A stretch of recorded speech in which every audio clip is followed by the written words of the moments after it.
আপনাদের সামনে একটা রেসিপি নিয়ে হাজির হলাম। সেটা হলো কচুরলতি চিংড়ি মাছ দিয়ে কিভাবে রান্না করে। আজকের মেনুতে আমার হ্যাঁ, এই লতি রান্নাটাই ছিল, তাই ভাবলাম ভিডিওটি একটু শেয়ার করি। যদিও ভিডিওটি 3 মিনিটের উপরে, সবাই একটু মনোযোগ দিয়ে দেখে নেবেন। আর ভুল ভ্রান্তি হইলে অবশ্যই কমেন্টে জানাবেন। আমি তো কচুরলতি এভাবেই রান্না করি।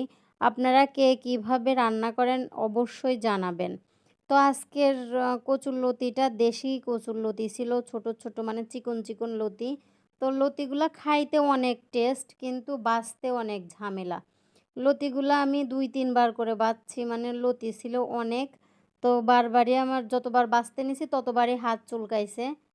তা ভাবলাম যে খাইতে হয়তোবা ভালো লাগবে না, গলা ধরবে, গলা চুলকাবে। তা আল্লাহর রহমতে গলা ধরে নাই, অনেক মজা হয়েছে। তাই ভাবলাম যে ভিডিওটি আপনাদের সাথে একটু শেয়ার করি।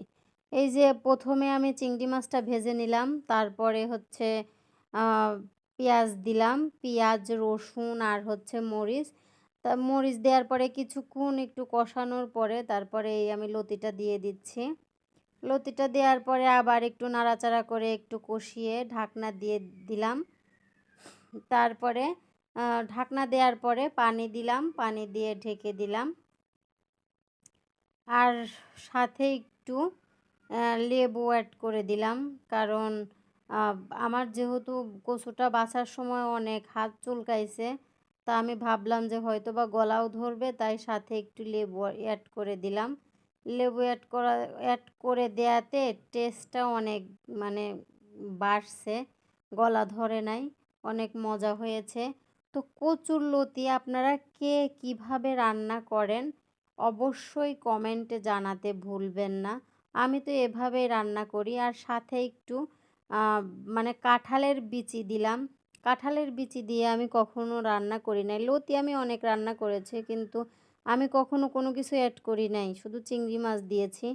তা ভাবলাম আজকে একটু, যেহেতু কাঁঠালের সিজন যাচ্ছে, কাঁঠালের বিচিও আছে ঘরে অনেক, তাই কাঁঠালের বিচি দিয়ে একটু উম তরকারিটা যাতে একটু মানে বেশি হয়, এই কারণে। কারণ চিকন লতি তো ওইভাবে বেশি হবে না, তার জন্যে আমি একটু বুদ্ধি করে কয়েকটা কাঁঠালের বিচি দিয়ে দিলাম। তো এই তো রান্নাটা হয়ে যাচ্ছে। কষানোর পরে আমি পানি দিয়ে দিলাম। পানি দিয়ে ঢাকনা দিয়ে বসিয়ে দিলাম। তো আপনারা আসলে কচুরলতি খেতে কে কে পছন্দ করেন অবশ্যই জানাবেন। আর এই যে আমার রান্না হয়ে গেছে, দেখতেই পাচ্ছেন খুব সুন্দর হয়েছে, দেখতে খুব লোভনীয় হয়েছে, খেতেও মাশাআল্লাহ অনেক টেস্টি হয়েছে।